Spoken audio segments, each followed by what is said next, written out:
ഓരോ ദിവസവും 8.5 ലക്ഷത്തോളം പേർ യാത്ര ചെയ്യുന്നുണ്ട് ദുബായ് മെട്രോയിൽ. സമയകൃത്യതയാണെങ്കിൽ 99.7%. സുരക്ഷയിലും വൃത്തിയിലും സൗകര്യങ്ങളിലുമെല്ലാം ലോകത്തെ ഏറ്റവും മികച്ച മെട്രോ സേവനങ്ങളിൽ ഒന്ന്. ഇത്രയും മികച്ച രീതിയിൽ ദുബായ് മെട്രോ പ്രവർത്തിക്കാൻ കാരണം ഈ സുരക്ഷാ ക്യാമറകളാണ്. 9,000-ഓളം ക്യാമറകളാണ് ദുബായ് മെട്രോയ്ക്ക് സുരക്ഷയൊരുക്കുന്നത്. 3 തട്ടുകളായാണ് സുരക്ഷാ ക്യാമറകളുടെയും സംവിധാനങ്ങളുടെയും നിരീക്ഷണവും പ്രവർത്തനവും. മെട്രോയ്ക്കുള്ളിലും പുറത്തുമുള്ള സുരക്ഷാ ക്യാമറകളാണ് ഇതിൽ ഏറ്റവും പ്രധാനം. മെട്രോ ട്രെയിനുകളുടെ അറ്റകുറ്റപ്പണി നടക്കുന്ന സ്ഥലത്ത് ജീവനക്കാരുടെ സുരക്ഷ കൂടി മുൻനിർത്തി സ്ഥാപിച്ച ക്യാമറകളുമുണ്ട്.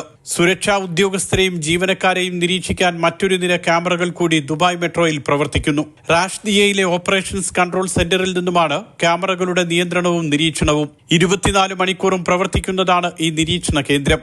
ഓരോ ഷിഫ്റ്റിലും കുറഞ്ഞത് 20 ജീവനക്കാർ വീതം ക്യാമറകൾ നിരീക്ഷിക്കാൻ മാത്രമുണ്ടാകും. 53 മെട്രോ സ്റ്റേഷനുകളും 129 ട്രെയിനുകളുമാണ് ദുബായ് മെട്രോയിൽ നിലവിലുള്ളത്. ദുബായ് പോലീസുമായി ചേർന്നാണ് മെട്രോയ്ക്ക് സുരക്ഷ ഉറപ്പാക്കുന്നതെന്ന് RTA ഓപ്പറേഷൻസ് ഡയറക്ടർ ഹസൻ അൽ മുത്താവ അറിയിച്ചു. Mathrubhumi news, Dubai.